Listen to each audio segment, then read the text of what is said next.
इसके बाद आ जाएं अब मल्टी इंस्टेंस पे। मल्टी इंस्टेंस पे भी हम वही काम करेंगे जो हमने पहले किया था कि हम रिसोर्स लोकेशन बनाएंगे मैट्रिक्स के, वो हमें क्या कहती है।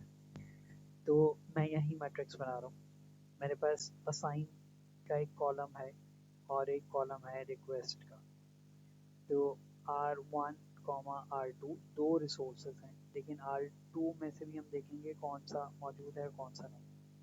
और सेकंड रिक्वेस्ट भी R1 R2।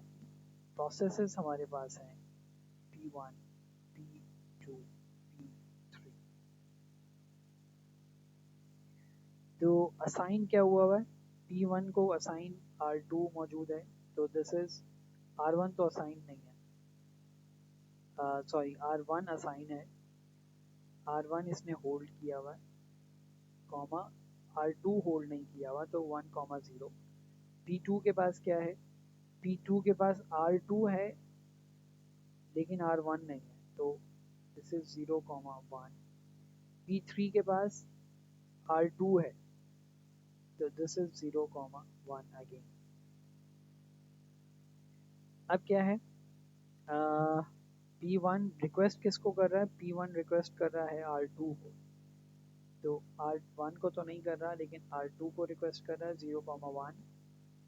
P2 किसको रिक्वेस्ट कर रहा है, R1 को कर रहा है, तो 1 0। एंड देन P3 किसी को रिक्वेस्ट नहीं कर रहा है,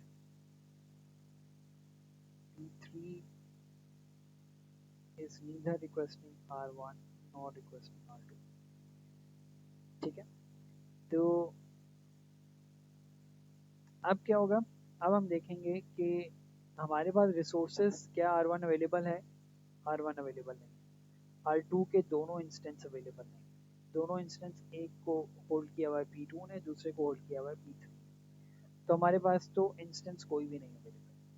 क्या ये रिक्वेस्ट किसी की पूरी हो सकती है, तो P3 की हो सकती है। तो सबसे पहले P3 जब एग्जीक्यूट हो जाएगा, वो अपने रिसोर्सेज हो रिलीज कर देगा, और हमारे पास नए जो R1 R2 होगा,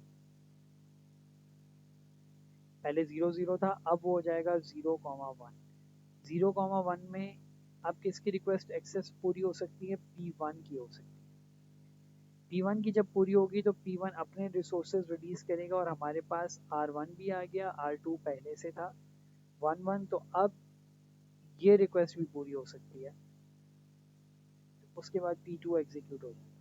तो हमारे पास जो सेफ सीक्वेंस बनेगी वो बनेगी P3 पहले एग्जीक्यूट होना चाहिए, देन P1 देन P2, तो डेडलॉक नहीं आएगा। This is a safe sequence. इसके बाद क्या है, इसके बाद है मल्टी इंस्टेंस विद